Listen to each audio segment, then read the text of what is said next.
Today we begin and we continue in our journey, and we begin the sphere of what we have termed lived spirituality.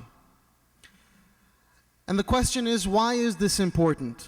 Why do we talk about spirituality, and why do we term it as a lived spirituality?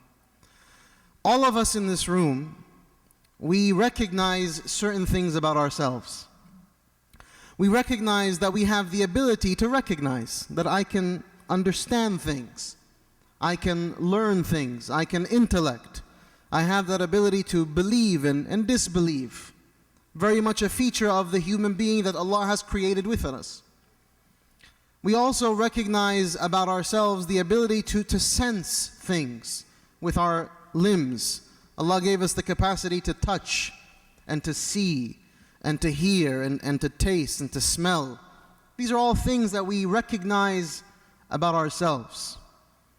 And I know for a fact that everyone in this room recognizes a third very core component of who we are. And that is this mysterious internal state that we have as human beings. This thing within us that we experience and feel on a day-to-day basis. Many of us, we travel through the world and we find ourselves anxious, not really knowing why.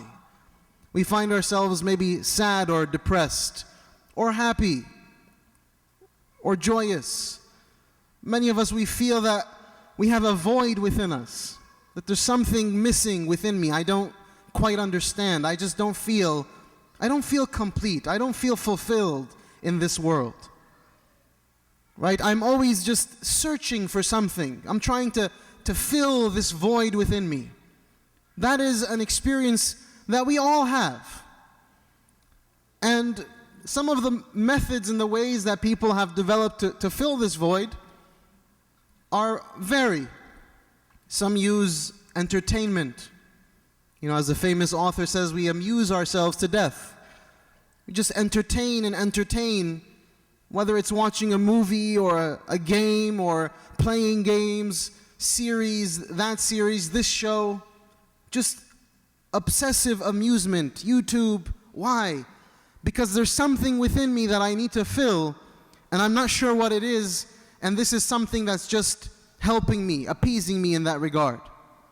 There are those who take it to the next level and utilize narcotics, drugs, alcohol, etc. Because they have this void. We have this void within us that we want to fill. And what as Muslims we have to come to learn is that thing that is within us, at the source of it is Allah subhanahu wa ta'ala. What do I mean by that?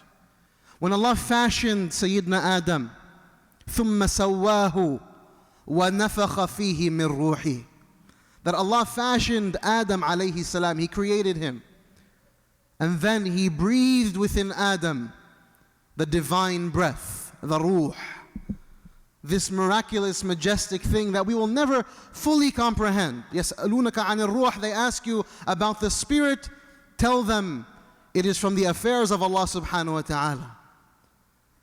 But what makes us, what makes all of us in this room truly who we are at the depths of our being is this ruh that is breathed into us by Allah subhanahu wa ta'ala. And the believer, the servant of Allah, is on a lifelong mission to connect this divine breath back to its source, Allah subhanahu wa ta'ala.